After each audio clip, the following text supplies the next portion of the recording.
ॐ सिद्धसद्गुरुपादाब्जं जननी जनकस्तथा तत्त्वोपदेशकर्तारं नत्वा भक्तिपुरस्सरं गजाननं भूतगणाधिसेवितं कपित्थजम्बोफलचारुभक्षणम् उमासुतं शोकविनाशकारकं नमामि विघ्नेश्वरपादपङ्कजं नमामि विघ्नेश्वरपादपङ्कजम् शुक्लां ब्रह्मविचारसारपरमाद्यां जगद्व्यापिनीं वीणापुस्तकधारिणीमभयदां जड्यन्धकारापहां हस्ते स्फाटिकमालिकां विदधतीं पद्मासने संस्थितां वन्दे तां परमेश्वरीं भगवतीं बुद्धिप्रदां शारदां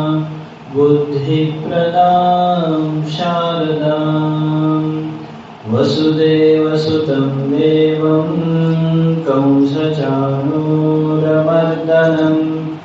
देवकी परमानन्दं कृष्णं वन्दे जगद्गुरुं ॐ सहना भवतु सहनौ भुनक्तु सह वीर्यं करवावहै तेजस्विनावधीतमस्तु मा विद्विषावहै ॐ शान्ति शान्ति शान्तिः। परम पूज्य प्रातस्मरणीय अद्वैत सार्वभौम चक्रवर्ती शिवावतारी अणिमादी अष्ट ऐश्वर्य संपन्न जगद्गुरु जगद्वंद्य सिद्धारूढांच्या दिव्य चरणी नतमस्तक होऊन तत्स्वरूप वेदांतवादी श्री गीतोत्तम वेदांताचार्य अनंत श्री घोषित श्रोत्रिय ब्रह्मनिष्ठ आम्हा सर्वांचे आत्मोद्धारक सद्गुरु अप्पाजींच्या पावन चरणी दीर्घदंडवत प्रणाम करून अधिष्ठात्री सर्व देवतांना सर्व साधू संतांना वंदन करून उपस्थित सद्भक्तांच्या हृदयी साधकांच्या हृदयी विद्यमान परमात्म्याला सुद्धा नमन करून प्रिय साधक बंधूंनो, आपण श्री विचार चंद्रोदय या वेदांत ग्रंथाला आधार मानून आपलं जीवन कल्याण करून घेण्यासाठी उपस्थित आहोत. काल आपण पाहिला खूप काही पाहिलेलं आहे. श्री म्हणजे काय, विचार म्हणजे काय, चंद्रोदय रिव्हिजन पाहिजे तुम्हाला. श्री विचार चंद्रोदय हा जो ग्रंथ आहे, हा ग्रंथ वेदांत ग्रंथ आहे.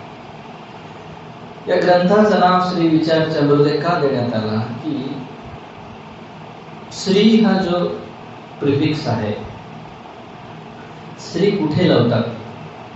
जिथं बल आहे, तेज आहे, वीर्य आहे, संपत्ती आहे, वैराग्य आहे, ज्ञान आहे, त्या ठिकाणीच श्री लावतात. म्हणून भगवद्गीतेमध्ये श्रीकृष्ण भगवंताला श्री भगवान वाच म्हटलेलं आहे. अर्जुनला नुसतं अर्जुन वाच म्हटलेलं आहे, श्री अर्जुन वाच म्हटलेलं आहे. का भगवंताजवळ हे साई आहे. मग इथे या ग्रंथाला का श्री करण्यात आला? हे ग्रंथ वाचल्यानंतर आत्मपद वाढतो, तेज वाढतो, ज्ञानाचा तेज वाढतो, ज्ञान मिळतो, वैराग्य होतो. सर्व काही ते सहाचा परिणाम या ग्रंथाचा अध्ययनात होतो. म्हणून याला श्री असं लिहिण्यात आलं. विचार चंद्रोदय, चंद्राचा उदय होतो अमावस्यानंतर. प्रत्येक दिवशी थोडा थोडा कलेने वाढत जातो आणि शेवटी पौर्णिमेला पूर्ण चंद्र होतो. तसे इथे सुद्धा 15 चॅप्टर्स आहेत. या पुस्तकामध्ये, या ग्रंथामध्ये 15 चॅप्टरला त्यांनी प्रत्येकाला प्रथम कला, द्वितीय कला, तृतीय कला, कला असं नाव दिलेलं आहे.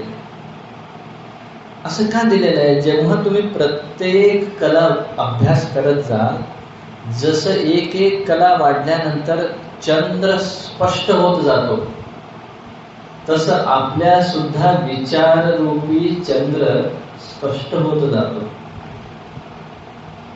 जसं जसं तुम्ही अभ्यास करत. मग विचार म्हणजे कशाचा विचार? आम्ही म्हणतो स्वामीजी आम्ही पण विचार करतो, भरपूर विचार करतो, घर कसं बांधायचं, मुलाचं लग्न कसं करायचं, आणि ते करतो आपण. तो विचार इथं सांगितलेला नाही आहे. तो विचार केल्याने काय होणार आहे? अजून अडचणीतच सापडणार आहे, उद्धार होणार नाहीये. त्यासाठी इथे काय म्हणतायत, विचार 3 गोष्टींचं करायचं. मी कोण आहे, देव काय आहे, हे प्रपंच काय आहे, कुठं जाणार आहे, कुठून आलो, काय होणार आहे मृत्यूनंतर, मृत्यू आहे का, हे काय मी म्हणतो, मी म्हणजे काय, हे सगळं प्रश्नाचं विचार या ग्रंथात होणार आहे. म्हणून याला श्री विचार नाव देण्यात. तर पहिला जो कला आहे त्याचं नाव दिलेलं आहे उपोद्घात वर्णन. उपोद्घात म्हणजे काय की ज्याचं प्रतिपादन करायचं आहे, जी वस्तू आपल्याला गाठायचं आहे ते मनात ठेवून त्याच्या संबंधी आपण विचार करणे, याला उपोद्घात म्हणतात. आम्हाला काय पाहिजे? समजा तुम्हाला मठातून एक काहीतरी वस्तू पाहिजे, मग तुम्ही लगेच स्वामीजी आम्हाला वहीवर घेऊन जाऊ का म्हणता का? तुम्ही काय म्हणता? स्वामीजी त्या दिवशी या तारखेला मठात कार्यक्रम आहे का? नाहीये. मग आपण मठातून वस्तू वापरायला घेऊन जाऊ शकतो का? हो म्हटलं. मग आम्हाला थोडे दिवसासाठी पाहिजे, घेऊन जाऊ का? असं विचारतो ना. एकदम सडनली थोडी विचार स्वामीजी पुढच्या घेऊन जातो बघा, असं कोण सांगते का? उद्धट म्हणतो त्याला. तसं इथं सुद्धा त्यांनी खेडेगावाचं उदाहरण दिलं की ज्याला ताक पाहिजे, जिला मुलाला ताक पाहिजे, ती सरळ जाऊन दुसऱ्याच्या घरी ताक मागत नाही. ती जाते, तुमच्या घरी गायी आहेत का, दूध काढता का, दूध तुम्हीच वापरता की विकता, वापरत असाल तर तुम्ही दही लावता का, लोणी काढता का, लोणी काढल्यानंतर ताकेचं काय करता, मला देता का, असा हा. तसं इथे विचार करायचा आहे आपल्याला. श्री विचार चंद्रोदय ना. विचार मनात ठेवून त्याच्या संबंधी आपण जे काही चर्चा करणार आहे ते म्हणजे उपोद्घात. असं म्हणून आपण सुरू केलं आणि पहिला प्रश्न घेतला की पुरुषार्थ सो क्या आहे. पुरुषार्थ कशाला म्हणायचं? इथं पुरुष पुरुष म्हटल्यावर स्त्री पुरुष मधला पुरुष नव्हे, किंवा पुरुषार्थ म्हटल्यानंतर तुम्ही काय करता, लौकिक मध्ये पूर्वी विचारायचे काय पुरुषार्थ करता तुम्ही, म्हणजे काय नोकरी करता, पोटासाठी काय प्रयत्न करता, परिश्रम करता, त्याला पुरुषार्थ म्हणायचे. तर इथे पुरुषार्थ तो नाही घ्यायचा. पुरुष म्हणजे पुरी शेते ती पुरुष, जे नवद्वार पुर, हे जे शरीर आहे याला 9 द्वार आहेत. कोणकोणते येतो? 2 कान, नाक, डोळे, तोंड, अजून मलमूत्राची जागा, ओके नाही, हे सगळे द्वार आहेत. या द्वाररूपी या शरीरामध्ये राहणारा जो जीव आहे तो जीव बद्दल आहे. अर्थ म्हणजे काय? पुरुष अर्थ 2 आहे. पुरुष अर्थ, पुरुषार्थ. पुरुष म्हणजे जीव, अर्थ म्हणजे इच्छा, पैसा नव्हे, इच्छा. प्रत्येक जीवाची इच्छा काय आहे असा प्रश्न आहे. पुरुषार्थ म्हणजे काय? अगोदर हा प्रश्न आहे. पुरुषार्थ म्हणजे सर्व पुरुषों की इच्छा का जो है सो पुरुषार्थ है. प्रत्येक जीवाची जी इच्छा आहे त्यालाच पुरुषार्थ म्हणा असं सांगितले. मग त्याच्यानंतर पुरुषार्थवर टिप्पणी दिले त्यांनी. काय दिले? धर्म अर्थ काम मोक्ष इन 4 का नाम पुरुषार्थ है, जिनमें प्रथम के 3 गौण हैं और तिनको छोड़ के यहाँ अंत के मुख्य पुरुषार्थ का ग्रहण आहे. म्हणजे मोक्ष जो आहे हा मुख्य पुरुषार्थ आहे. धर्म अर्थ काम हे गौण पुरुषार्थ आहे असं सांगितलंय. म्हणजे काय हो, धर्म आणि मोक्ष याला प्रयत्न अधीन आहे आणि अर्थ आणि काम जो आहे हा प्रारब्धाच्या अधीन आहे. सगळ्यांना वाटतं मी खूप मोठा व्हावं, होत नाही, प्रारब्धाच्या अधीन आहे. सगळ्यांना वाटतं करोडो रुपये मिळावं, मिळत नाही, प्रारब्धाच्या अधीन आहे. पण पुण्य जो आहे सगळ्यांना समान अपॉर्च्युनिटी आहे, हो की नाही? सेवा करू शकता, जप करू शकता, जेवढी सामर्थ्य आहे तेवढी दान करू शकता, हो की नाही? रुद्राभिषेकला येऊन बसू शकता, पण बसत नाही, हो की नाही? सेवा करू शकता, करत नाही. म्हणजे अपॉर्च्युनिटी सेम असल्यामुळे इथे धर्म आणि मोक्षाला इथं कोण, इथं बसू नका बाबा असं कोण म्हणतात ना? हकलणार कोणी? अजून तुम्ही यज्ञात बसतो म्हटला, हकलणार आहे. सामग्री आणला नाही, काय नाही, काय स्त्री काय म्हणतात, पती पत्नी असतील तरच यज्ञात बसायचा अधिकार आहे. पती पत्नी असेल तर बसू शकतात, नसेल मग त्याला उठू शकतात, हो की नाही? इच्छा उठू कोणी शकत नाही, काहीच याला काहीच. पण सगळे बसू शकत नाही, हा समस्या आहे का?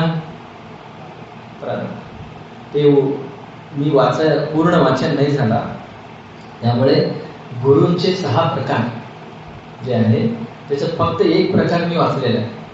ऐकायचं, एकच का साहित्य उद्या ऐकायचं. एक पहिलं जे आहे, एकूण जर गुरूंबद्दल पाहायचं झालं तर निजगुण शिरोगी म्हणून होऊन गेले. त्यांनी कैवल्य पद्धती नावाच्या ग्रंथात ज्ञान प्रतिपादन स्थळ असं म्हणून काय चॅप्टर आहे, त्याच्यामध्ये ते सांगितलेलं आहे. काय? निषेध गुरु पहिला जो आहे निषेध गुरु, दुसरा काम्य गुरु, तिसरा सूचक गुरु, चौथा वाचक गुरु, पाचवा कारक गुरु आणि शेवट विहित गुरु, असे एकूण 6 गुरु आहेत. आता याच्यामध्ये पहिला जो आहे तो निषेध गुरु आहे. ते कसं सांगत आहेत, जसं शाळेमध्ये गेल्यानंतर पहिली, दुसरी, तिसरी क्लासेस असतात की नाही, प्रत्येक क्लासला शिक्षक वेगवेगळा असतो की नाही, काही एकच असतो. पहिलीला वेगळा असतो, दुसरीला वेगळा असतो, तिसरीला वेगळा असतो. पहिलीला अभ्यासक्रम सुद्धा वेगळा असतो, दुसरीला वेगळा असतो, तिसरीला वेगळा असतो. तसं इथे आपण जे साधक मंडळी आहे, आपलं पण प्रत्येकाचा अधिकार वेगवेगळा आहे. काही खूप सेवा केलेला आहे, काही खूप जप केलेला आहे, काही अगोदर ऐकलेलं आहे. आमचे कोणते साहेब अगोदर 5 कला ऐकलेले आहे. आता तुम्ही बाकी नवीन लोक ऐकलेले नाही, मग यांचा अधिकार वेगळा झाला, यांना समजण्याचा IQ वेगळा झाला, तुमचा IQ वेगळा झाला. जसं अधिकार वेगवेगळा आहे त्याप्रमाणे उपदेश सुद्धा वेगवेगळा होतो. तसं जो व्यक्ती पैसा, संपत्ती, स्त्रीसाठी मारहाण करत आहे, म्हणजे काय, नको ते करत आहे, त्याच्यात त्याने दिलेलं आहे काय, परधन परस्त्री हे जे आहेत यांना हिंसा करून परधन घेणे आणि चोरी करणे, जुवा खेळणे, हे जे काय म्हणतात त्यांना, इत्यादी जे पाप कर्म आहेत, हे पाप करणारा जो व्यक्ती आहे त्याला उपदेश करतो कोण, गुरु.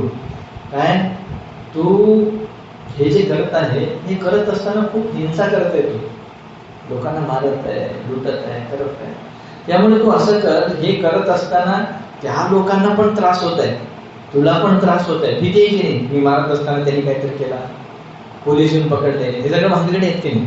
त्यासाठी मी काय सांगतो, माझ्याकडे वश्याकर्षण सिद्धी आहे, मंत्र आहे. बसल्या ठिकाणीच तू मंत्र जप केला तर ते दुसऱ्याचं धन तुझं होईल, दुसरी स्त्री तुझ्याकडून स्वतःहून येईल. त्यामुळे तू मंत्र ते कर म्हटल्यानंतर त्याला पण वाटतं अरे खरंच आहे काय, की अगदी हे सुलभ उपाय आहे, कारण अनायास मंत्र आहे ना, म्हणजे बसल्या ठिकाणी करायचं आहे. ठीक आहे गुरुजी म्हणून तो गुरुवर विश्वास ठेवून तो मंत्र घेतो आणि मंत्र जप करायला सुरुवात कर. आता ते मंत्र जप करतो करतो करतो करतो काय सिद्धीच होत नाही काय. मग तो गुरुवर अविश्वास होतो. अविश्वास होऊन परत तो गुरुकडे जातो. गुरुजी तुम्ही सांगितलं आणि मी सगळं केलं आणि ते काही सिद्धी काही झालं नाही, पैसे पण आले नाही, परिस्थिती पण आली नाही, काय करू. मग तो गुरु काय म्हणतो, बाबा रे ही मंत्रात शक्ती आहे, तू जप व्यवस्थित केला नाही, काहीतरी दोष आहे तुझ्यामध्ये म्हणून होत नाहीये. तू असं कर, थोडं दान पुण्य कर, असं गुरु सांगतो. सांगितल्यानंतर तो दान पुण्य करायला सुरुवात करतो. आणि शेवटी त्याला सिद्धी होतो, मग तो त्याला धन मिळतो, स्त्री मिळतो, जे काही असेल ते. इथं काय सांगत आहे, तो जास्त पाप करत होता पूर्वी, त्याच्यातून त्याला थोडक्यात आणलं. म्हणजे अगोदर काही पुण्य बिण्य करत नव्हता, मंत्र जप करत नव्हता. मग आता त्याला मंत्र जप करण्याची सवय लागली. एक दुसरी गोष्ट काय, थोडं दान बिन करू लागला. मग पाप तरी करतच होता, पण पापाचं प्रमाण कमी झालं आणि पुण्य करू लागला. एक दुसरं, वशाकर्षण सिद्धीमुळे ते धन आलं, दुसऱ्यांना त्रास म्हणून धन आला. ती स्त्री दुसऱ्याची स्त्री स्वतःची झाली, पण याच्यामध्ये सुद्धा पाप आला. तो या लोकामध्ये सुखी राहील, पण मेल्यानंतर, मृत्यूनंतर त्याला पुन्हा नरकातच जावं लागेल. म्हणून निषिद्ध कर्म जे वशाकर्षणादी मंत्राचा उपदेश केल्यामुळे यांना निषेध गुरु म्हणतात. म्हणजे हा पण गुरुच आहे. गुरु का म्हणावं याला, तर खूप पाप करणाऱ्याला कमी पाप करायला लावलं आणि पुन्हा त्याला पुण्य कर्म करायला लावलं, म्हणून याला गुरु म्हणायचं. पण हे निषेध गुरु आहे का, यांनी नको त्या मंत्राचा उपदेश केल्यामुळे हा निषेध गुरु असं झाला. आता पुढे काम्य गुरु, सूचक गुरु, वाचक गुरु, कारक गुरु, विहित गुरु आपण उद्या आठवण करा, पुन्हा आठवण करा. ठीक आहे. तर काल कुठपर्यंत आलो होतो, सर्व जीवां पुरुषार्थ कशाला म्हणायला पाहिजे, असा पहिला प्रश्न.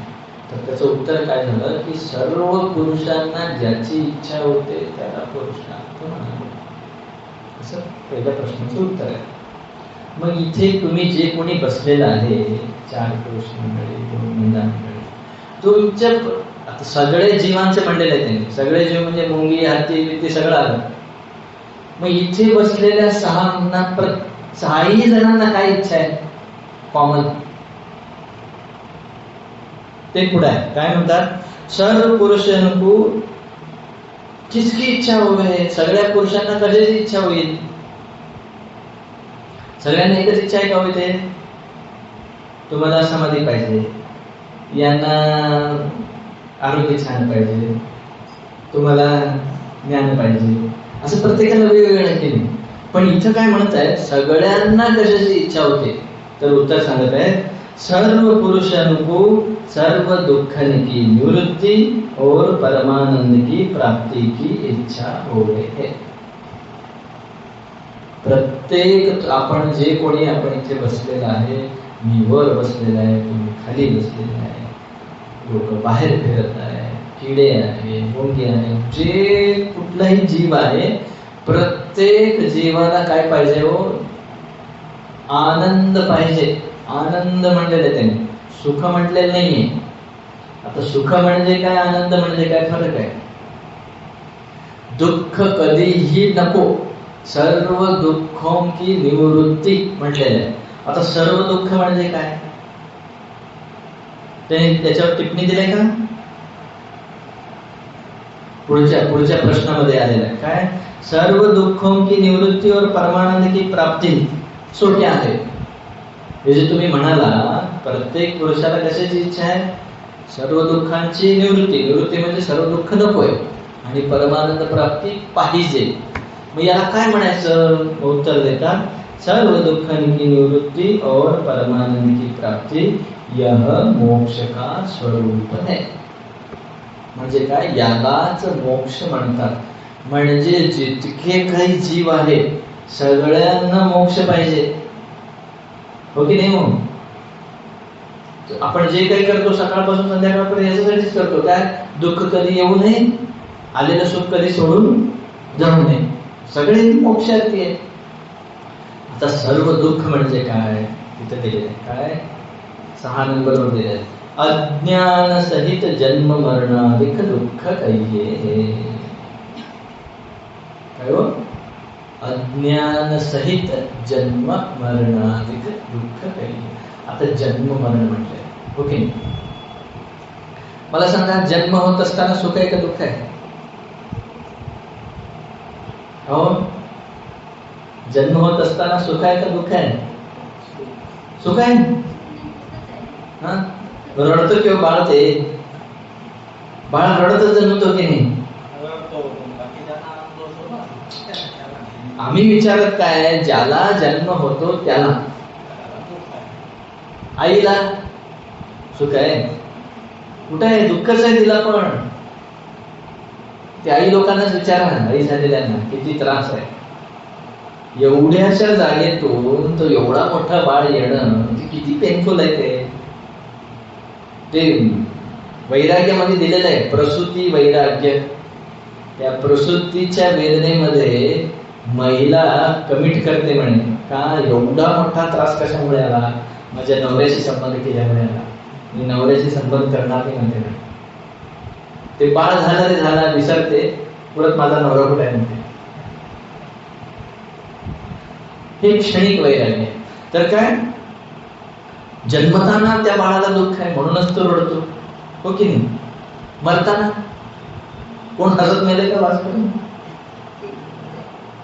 हसत मेले. मरताना एक सामान्यपणे एक विंचू चावलं तर ज्याला चावलं त्यालाच माहिती आहे, आपल्याला कुठे चावलं. ते विंचू चावलं तर एवढं फुगतो म्हणे, भयंकर त्रास होतो म्हणे, अकल्पनीय. तसे 100 विंचू एकदम चावल्यावर जो त्रास होतो तेवढा त्रास होतो म्हणे शरीरातून प्राण जाताना. अगदी हार्ट अटॅक वगैरे ज्यांना येतो ना, जीव असं पिळल्यासारखं होतं म्हणे. जसं आपण तुम्ही कपडे पिळता की नाही, कपडे पिळल्यावर जे पाणी बाहेर येतो तसं आपलं पूर्ण शरीर असं पिळल्यासारखं होतं म्हणे, प्राण बाहेर जात असताना. म्हणजे तेवढं दुःख आहे. जन्मताना दुःख आहे, मरताना दुःख आहे. मध्ये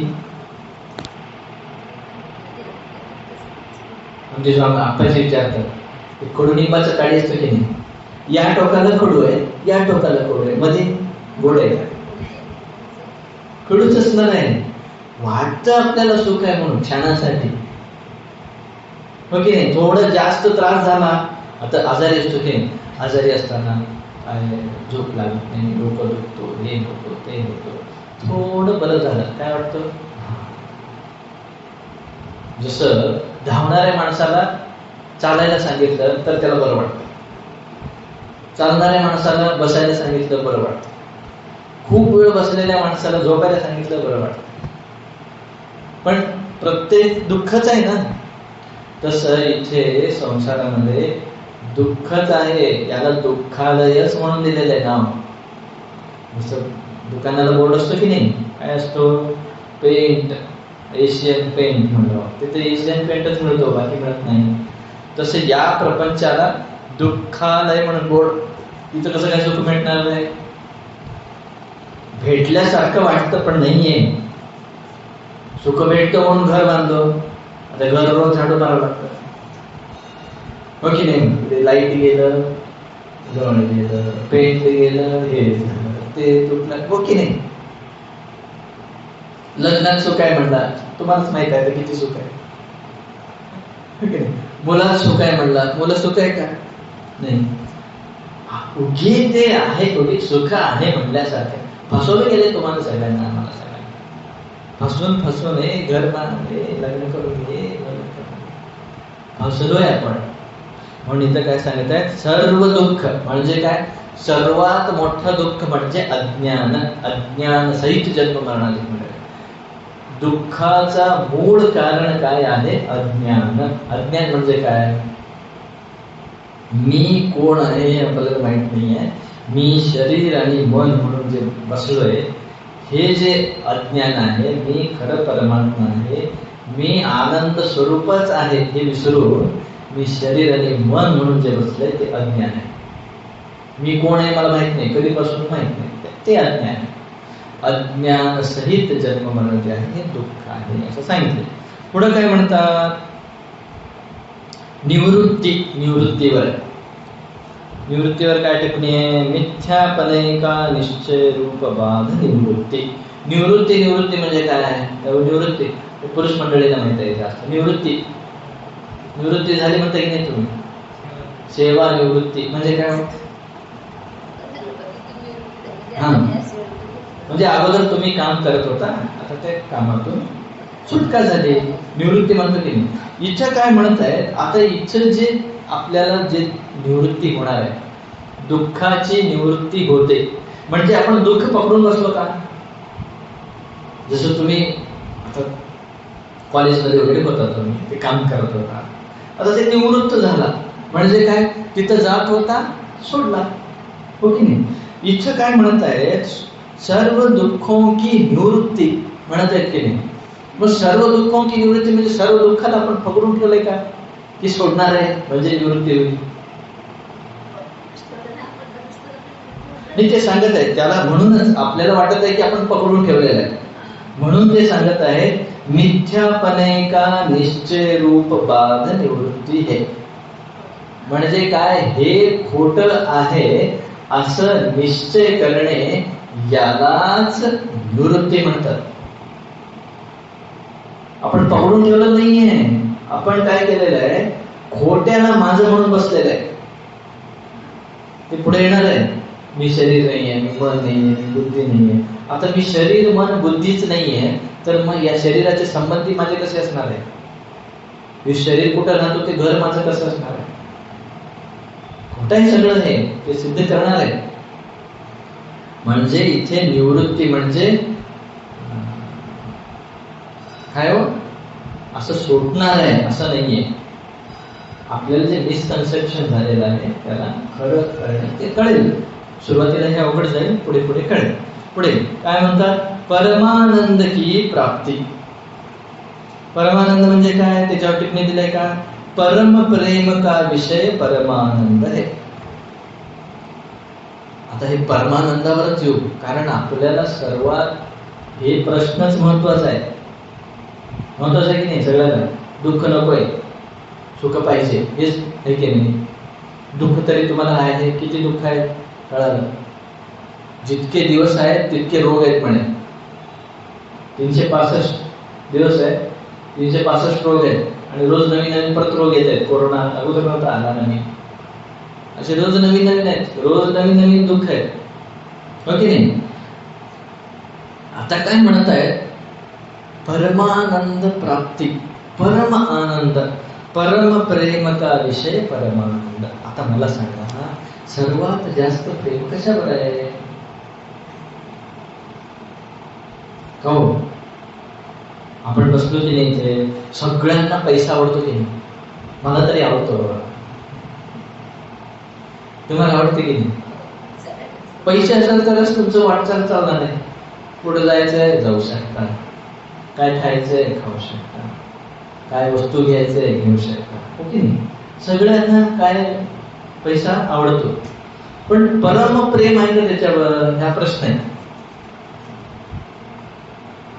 आता तुम्हाला तुमचे रिलेटिव्ह आहे किंवा मुलगा आहे, समजा मुलाला मोठा रोग झाला किंवा जेलमध्ये टाकले मुलाला, तर आता ते पैसे काय करता तुम्ही?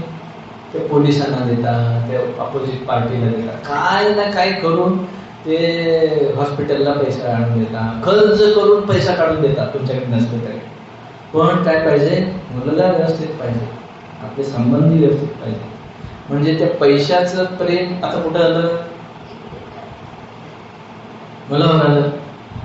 समजा तुमचा मुलगा नालायक निघाला आणि तुमचा मुलगा प्रॉपर्टीसाठी तुम्हालाच मारणार आहे, कळालं, किंवा बाहेर काढणार आहे घरातून, तुम्ही काय करता? जाऊ द्या, रोडवर राहू म्हणता का? एवढा नालायक मुलगा आहे, बाहेर जा म्हणतो त्याला, आपणच बाहेर जाऊन टाकतो त्याला, हो की नाही? म्हणजे आता कुठं शिफ्ट झालं? त्या मुलाचं माझ्यावर शिफ्ट झालं, म्हणजे माझ्या शरीरावर, हो की नाही? आता शरीरावर शिफ्ट झालं. कुणी तरी तुम्हाला मारायला आलं, काहीतरी दंगा चालू होता, तुम्ही तिथं फसला, दगड बिगड फेकायला चालू केले, तुम्ही काय करता? कान घेईन डोकं लपवतो की नाही? म्हणजे पाठ दाखवता, पाठ म्हणजे इंद्रिय वाचवतो आपण. डोकं आहे, कान आहे, हे सगळे आहे, हे जे इंद्रिय आहे यांचा बचाव करतो. हा जो कठोर पाठ भाग आहे ना, तो समोर करतो. मारायचं आहे ना, पाठीवर मार, पोलिस मारायला नाही, पाठ दाखवतो, हो की नाही? म्हणजे प्रेम कुठे गेला आता? शरीरावरून इंद्रियावर आला, इंद्रियावर, हो की नाही? तुम्हाला डायबिटीज झाला, कुठला तरी एक रोग झाला, आणि काय सांगत आहे की तुमचा पाय कापलं तरच तुम्ही जिवंत राहणार आहे, नाहीतर राहू शकणार नाही. गँग्रीन झाले तुम्हाला. शुगर झाल्यावर गँग्रीन होतं की नाही? पाय सडतो. जर ते तुम्ही काढला नाही तर ते पूर्ण विष तुमच्या शरीरात जाईल आणि तुम्ही मरून जाल, कॅन्सर झाला वगैरे. तर काय म्हणतो? राहू दे पाय म्हणतो, अगोदर काढ, अगोदर काढ, मी जिवंत असायला पाहिजे, अगोदर काढ म्हणतो. म्हणजे आता कुठे गेलं? त्या इंद्रियाचं प्रेम कुठे, कशावर आलं? जीवावर आलं, प्राणावर आलं. जीवावर आलं की नाही? आता ते खूप वर्षानुवर्ष कोमात आहेत, ते खूप सारे रोग आहेत, बेडवरच त्यांचं युरिनरी ते सगळं 1 नंबर 2 नंबर चाललेलं आहे. तो व्यक्ती काय म्हणतो? जेव्हा लवकर घेऊन जा मला, म्हणतो की नाही? किंवा खूप अपमान झाला, असा अपमान झाला की तुम्ही गावात फिरूच शकत नाही. काय करतात ते? सुसाईड करतात की नाही? म्हणजे काय? मेल्यानंतर तरी मी सुख राहीन, सुखी होईल म्हणून तो फास घालतो, हो की नाही? म्हणजे सर्वात परमप्रेम कशावर आहे? माझ्यावर आहे, माझ्यावर. ते मी मी मी मी म्हणजेच आत्मा, मी, हो की नाही? परमप्रेम कशावर आहे? माझ्यावर आहे, काय हो? दुसऱ्यावर नाहीये. ते रस्त्यावर जाताना येताना लोकांना पाहून दुःख वाटतो, त्याच्यासोबत जाऊन बसा ना, थोडं वेळ काहीतरी करू, नंतर आठवतो घर, चल म्हणतो. म्हणजे काय? सर्वात जास्त प्रेम स्वतःवर आहे. परम प्रेम का विषय परमानंद. आता परमानंद हा शब्द जो आहे, याला जर आपण वेगळं म्हणजे अजून डिस्क्रिप्शन पाहायला गेलं तर याला 3 विशेषण आहे: निरंतर, निरुपाधिक, निरतिशय. निरतिशय, निरंतर, निरुपाधिक. सुख आणि आनंद याचा फरक काय ते सांगत आहे. सुख जेव्हा होतो, इंद्रियजन्य येतो सुख. बाहेरचं आपलं आवडतं खाद्यपदार्थ मिळालं, किंवा आपले आवडते व्यक्ती मिळाले, किंवा आपल्या आवडतं वस्तू मिळालं तर सुख होतो. किती वेळ होतो? क्षणिकच, हो की नाही? तुमच्या मुलाला खूप 2-3 वर्षापासून इथं भेट झाली नाही, तो येणार आहे कळाला, एअरपोर्टला गेला घ्यायला, हो की नाही? मग तो येणार आहे, मग तुम्ही वेट करत आहे, मग तो उतरला, कळालं, मेसेज केला, लँडिंग झालेली आहे, मग तो येत आहे, तिकडून येत आहे, आणि ते तुम्ही डोर आत तरी सोडत नाही, ते डोरकडे तुमचं लक्ष आहे. तो आल्या पहिल्या क्षणी त्याला पाहिल्यावर जो आनंद होतो, आता घरी तुमच्या बाजूलाच बसलेला आहे, भांडायला सुरू करतो. आता आनंद गेला, सुख गेला, हो की नाही? जिभेवर असतानाच काय सुख आहे, पोटात गेलं सुख नाही, ताटात गेलं तरी सुख नाही. तर हे क्षणिक सुख आहे. मग हे काय कशाला सांगितलं मी? निरतिशय, निरंतर, निरुपाधिक. उपाधी म्हणजे आता ते मुलाच्या दर्शनामुळे तुम्हाला सुख झाला, किंवा गुलाबजामुन खाण्यामुळे तुम्हाला सुख झाला.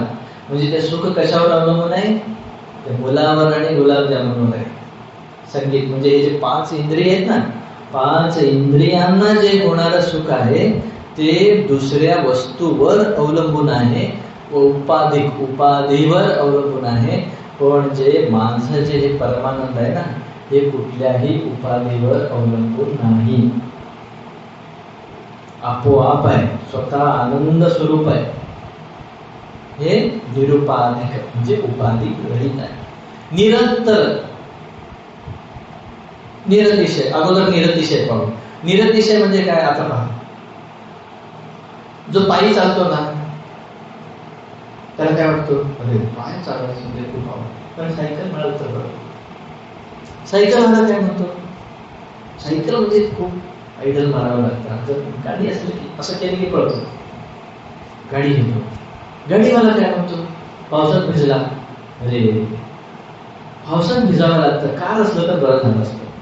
कार घेतो. कार घेतल्यावर मर्सिडीज पाहिजे, साधी कार नको. मर्सिडीज घेतला. विमान पाहिजे का? कारने इथून काशीला जायचं म्हणजे 700 किलोमीटर 10 तास जावं लागतं. प्लेनने एका तासात. हो की नाही? म्हणजे हे जसे एकापेक्षा एक वरचढ आहेत, हो की नाही? पिऊनला क्लर्क आवडतं, क्लर्कला मॅनेजर आवडतं, मॅनेजरला झोनल मॅनेजर आवडतं, झोनल मॅनेजरला CEO, काय काय जे पद आहेत, म्हणजे अशी वरचढ आहे. म्हणजे इथं का सांगत आहे, काहींना जेवणामध्ये पहा गोड आवडतं, जिलेबीपेक्षा गुलाबजामुन आवडतं, गुलाबजामुनपेक्षा रसगुल्ला आवडतो, रसगुल्लापेक्षा खावाच्या पोळ्या आवडतात. म्हणजे ते एकपेक्षा कमी जास्त आहे. हा जो ब्रह्मानंद आहे, परमानंद आहे, हे असं नाही आहे, कमी जास्त वाला नाही आहे, सर्वोच्च आहे. हा याच्या आनंदाच्या पलीकडे दुसरा आनंदच नाही आहे. त्याला काय म्हणतात? निरतिशय. अतिशय म्हणजे याच्यापेक्षा मोठा, म्हणजे ज्याच्या पलीकडचा आनंद कुठला नाहीये, तो निरतिशय आनंद. आणि निरंतर आनंद. निरंतर म्हणजे काय? आता सांगितलं ना, सुख कधी आहे? एक क्षणासाठी आहे. पण हा जो परमानंद आहे ना, हा न तुटणार आहे. तुम्ही रस पिता की नाही? रस कसं एक धारावत असतं, कंटिन्यू असतं. ते लहान मुलं, ते काय म्हणतात तुम्ही त्याला, गोळे ते पॉपिन्स असं काय ते म्हणतात बघा, लॉलीपॉप. तेच कांडी असते आणि ते तोंडात, ते जाऊ द्या. छोटं चॉकलेट घ्या, ते गोळ्या म्हणा, ते लिंबाच्या गोळ्या मिळायचे छोटे छोटे पूर्वी. ते लहान मुलं पटकन खातात का हो? तोंडात घोळवतात की नाही? ते जितकं जास्त तितकं घोळतात का? ते आनंद येत राहतं. जितकं जास्त वेळ तुम्ही जिभेवर ठेवाल, तेवढं जास्त त्याचं सुखाची अनुभूती होते, हो की नाही? गोळी संपला की संपला. हा जो परमानंद आहे, हा असा नाहीये, हा अखंड आहे. एकदा आपल्याला परमानंद मिळाला की कंटिन्यू आनंदात असणार आहे. जसं आपण पाण्यात डुबकी मारलो नदीमध्ये, तर चारी बाजूनी पाणी जसं असतो, तसं आपण त्या ब्रह्माचा आनंद, तुम्ही जे समाधी म्हणता ना, या ब्रह्माचा आनंद मिळाला की प्रत्येक क्षणी चहोर आनंदच आनंद असतो. याला खरं परमानंद म्हणतात. कळालं हे परमानंद? मुद्दा मला विचारायचं म्हणजे आता मी बाहेर सुख सुख पाहिल्यापेक्षा बाहेरच्या वातावरणातलं सुख पाहिल्यापेक्षा मग अंतरात्म्यामध्ये मी ते ध्यान लावलं नाही, पण आनंद मिळाला. अंतरात्म्यामध्ये तेच चालू आहे ना. तेच मेन मुद्दा म्हणजे जो अंतरात्मा, तेच तुमचाच मुद्दा चालू आहे. ते गुण सिद्ध झालाय, तुमचाच मुद्दा चालू आहे. अजूनही ते पॉइंट आहेत, काय सांगतात पहा. सर्व दुःखों की निवृत्ती और परमानंद की प्राप्ती, याला मोक्ष म्हणायला पाहिजे म्हणाले. आता आमच्या दायगुडे साहेबांचं काय म्हणणं आहे की ते अंतर्मुख व्हायला पाहिजे, मिळायला पाहिजे, हो की नाही? मिळायला पाहिजे, अंतरात्मा करायला पाहिजे, हो की नाही? त्यांनी काय म्हणतात? परमानंद की प्राप्ती, सर्व दुःख दूर व्हायला पाहिजे आणि परमानंद मला मिळायला पाहिजे. प्राप्ती म्हणजे मिळायला पाहिजे ना, हो की नाही? नोकरी मिळायला पाहिजे, छोकरी मिळायला पाहिजे, पैसा मिळाला पाहिजे, हे जे मिळायला पाहिजे म्हणताना, तसं आता जे आपण परमानंदाचा जो व्याख्यान केला, असा परमानंद मला मिळायला पाहिजे असं म्हणतो की नाही. प्राप्ती म्हणजे मिळायला पाहिजे. आता प्राप्तीवर त्यांनी टिप्पणी दिलेली आहे, यहाँ कंठभूषण की न्यायी नित्य प्राप्त की प्राप्ती मानी है. आता त्यांनी तिथे एक उदाहरण दिलं, कंठभूषण की न्यायी. आता महिला मंडळीत ना सोनाच्या आभरण खूप आवडतात, हो की नाही. एक महिला काय केली म्हणे, खूप एक 2-4 तोळ्याचं सोनं माळ होतं म्हणे गळ्यामध्ये. ती आंघोळ करण्यापूर्वी काढून ठेवते, रोज काढून ठेवत होते. कुठे? बाथरूम मध्ये काढून ठेवायचे, आंघोळ केल्यावर नेसायचे, नेसून काय करायचे, बाहेर यायचे. एक दिवस काय झालं, आंघोळ केली, असं असं करते. मग काय म्हणतात तुम्ही त्याला, नेकलेस म्हणता काय, ते भेटच ना. बाथरूम मध्ये सगळीकडे हुडकली, बेडरूम मध्ये हुडकली, सगळीकडे हुडकली, पागलच झाली. काय 3-4 तोळ्याचं आहे ते, आजकाल 3-4 तोळ्याचं नाही ते 5 लाख रुपये. 5 लाख रुपये सोनं हरवला म्हणून डोक्यावर सगळं घर घेतल्यानंतर लोकांना पण माहित आहे काय हुडकत आहे, सांगितले पण नाही, घाबरून घरातले राबवतील म्हणून. हुडकली, शेवटी डोक्यावर हात लावून बसले की माझाच हात चोरीला गेलेला आहे. शेवटी आता कोणाला तरी सांगायला पाहिजे ना. तो नवरा बाजूलाच थांबला होता, म्हणला अहो माझ्यावर रागू नका, काय झालं. अरे माझ्या ते गळ्यात ते सोन्याचा हार हरवले, सापडेच ना.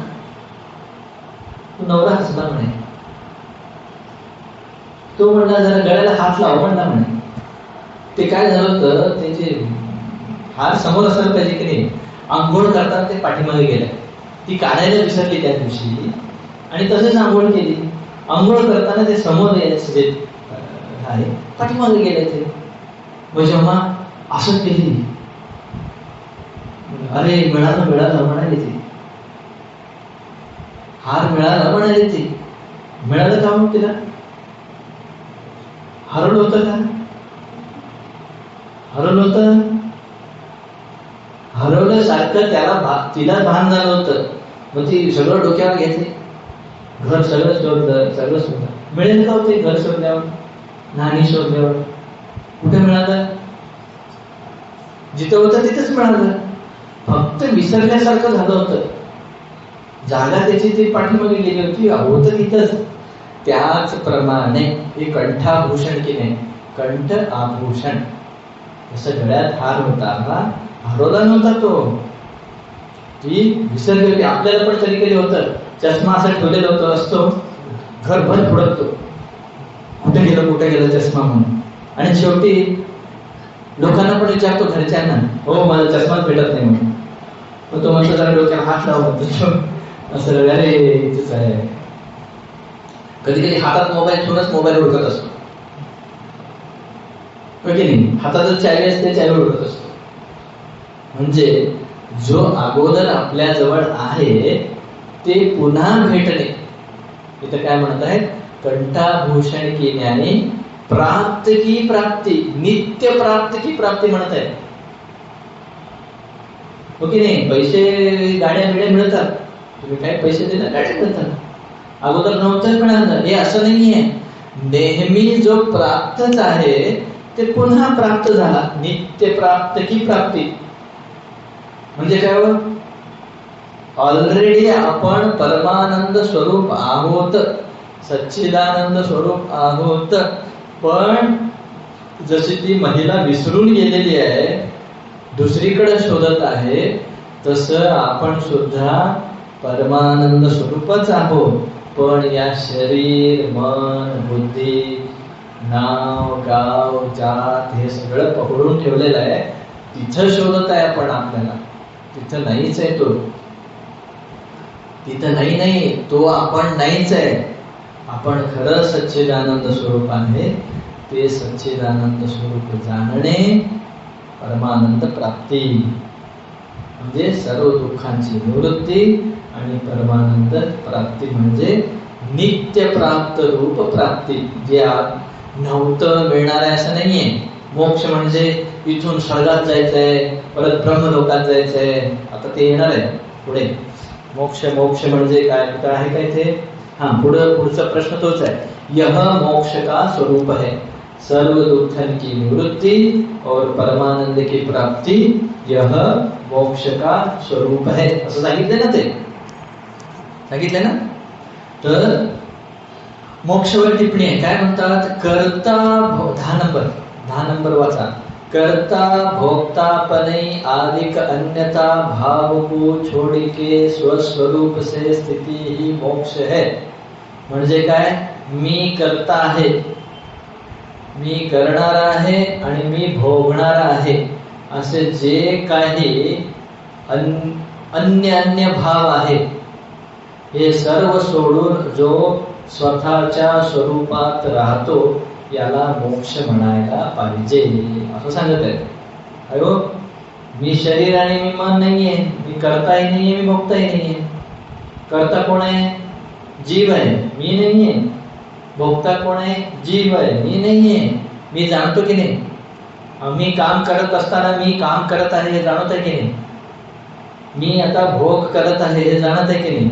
मग ज्याला जाणत आहे तुम्ही ते असणार आहे का? नाही, हो की नाही? बरोबर आहे, बरोबर आहे का रे? यदि आत्मा दुःखी चेत दुःखाचे साक्षी को भवे, शंकराचार्य विचारतात. जर मी दुःखी आहे असं जर तुम्ही म्हणत असाल, मग ते दुःख जाणणारा कोण आहे असं विचारतात शंकराचार्य. तुम्हाला दुःख होत आहे जाणत आहे की नाही? मग जाणणारा वेगळा आहे की नाही? दुःख ज्याला होत आहे तो वेगळा आहे. अग्नी कशाचा धर्म आहे? उष्णता कशाचा धर्म आहे? अग्नीचा धर्म आहे, हो की नाही? थंडपणा पाण्याचा धर्म आहे, हो की नाही? तसं सुख दुःख हे मनाचा धर्म आहे, आपला नाही. मला सुख होत आहे, मला दुःख होत आहे, मी दोन्ही जाणत आहे म्हटल्यावर जाणणारा मी वेगळा आहे. सुख दुःख मग मी नाहीये.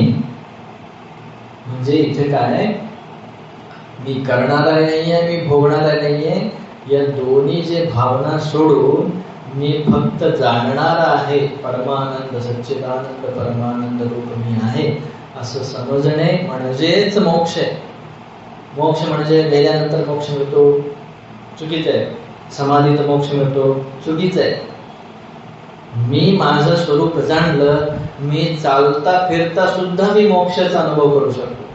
त्यालाच जीवनमुक्ती विलक्षण आनंद म्हणतात. जीवनमुक्ती विदेहमुक्ती असे दोन आहेत. जीवनमुक्ती म्हणजे काय? जिवंत असतानाच मुक्त होणे, याला जीवनमुक्ती म्हणतात. म्हणजे काय? जिवंत असतानाच मी शरीर मन बुद्धी नाहीये, मी सच्चिदानंद स्वरूप आहे हे जाणलं, मग तुम्ही जिवंत तरी राहा, शरीर सुटून तरी जाऊ दे, काय फरक पडत नाही. ते जिवंत राहून जाणणे म्हणजे जीवनमुक्ती.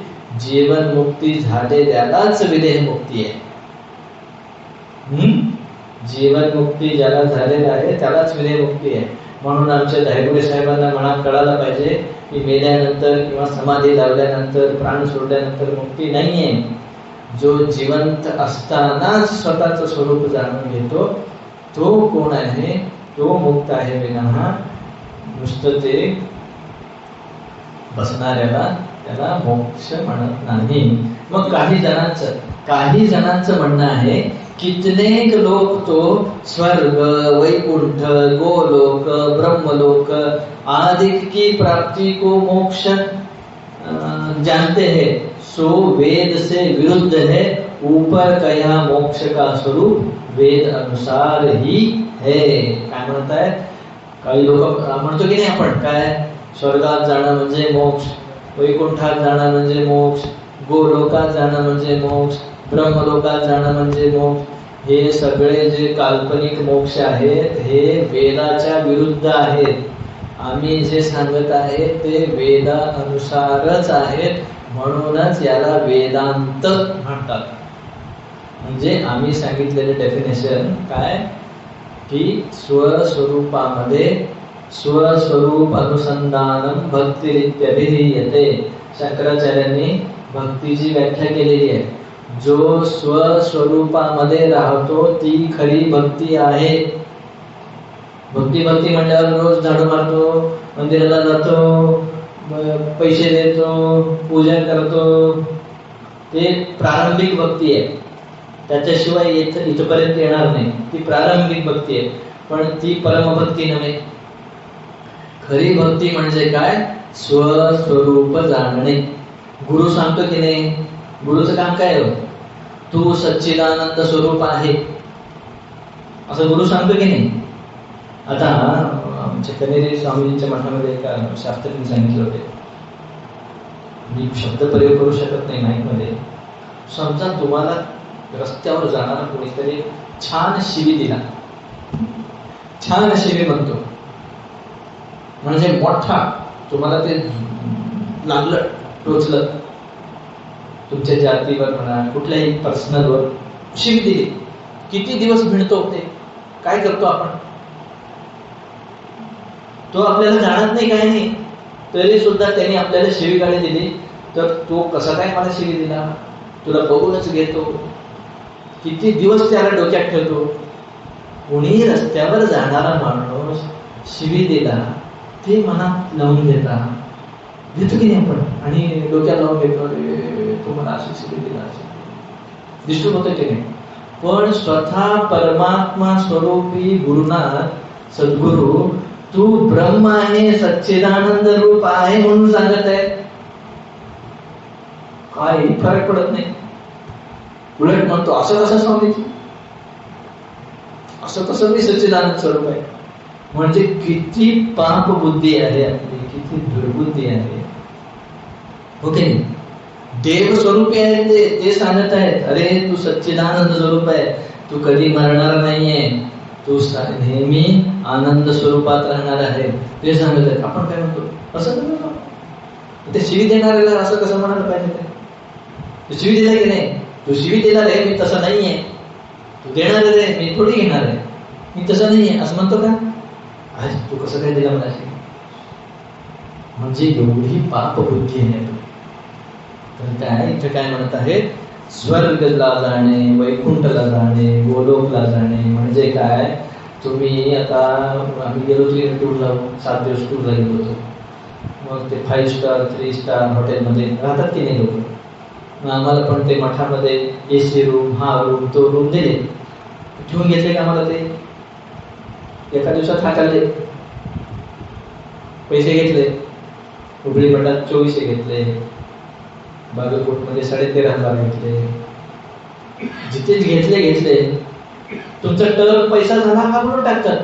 त्याचप्रमाणे हे जे बाकीचे लोक आहेत ना, स्वर्ग लोक, वैकुंठ लोक, गोलोक, तुमचा पुण्य असेपर्यंत थांबा म्हणतात. ते तुमचा पुण्य झाला, लात मारून खाली पाडतात. कुठे? परत तिथेच, याच पृथ्वीवरच परत तिथे यायचं. क्षीणे पुण्य भरते लोके विसंती, भगवद्गीतेत सांगितलेलं आहे. पुण्य क्षीण झाला, परत इथे यावं. पुण्य परत तुम्ही पुण्य केला, परत म्हणजे परत आम्ही टूरला गेलो, परत. म्हणजे हे स्वर्गात याच्यात त्या लोकात जाणे म्हणजे टूरला गेण्यासारखं. टूरला जा, किती दिवस? 7-8 दिवस, परत या. पैसे संपले की वापस या. तसं पुण्य संपले की परत वापस या पृथ्वी तलावर. तर याला मोक्ष म्हणत नाही. खरा मोक्ष म्हणजे काय? मी स्वस्वरूप मध्ये राहणे, याला मोक्ष म्हणतात. ठीक आहे, कळालं? आता हा मोक्ष कशाने होईल हा पुढचा प्रश्न आहे. तुम्ही जे सांगितलं आम्हाला पटलं का तुम्हाला? पटलं? थांबा संपू. जे मोक्ष किससे होईल, मोक्ष कशाने होईल याचं चिंतन आपण उद्या करू. ओम पूर्णमदः पूर्णमिदं पूर्णात् पूर्णमुदच्यते पूर्णस्य पूर्णमादाय पूर्णमेवावशिष्यते. ओम शांति शांति शांति. सद्गुरुनाथ महाराज की जय.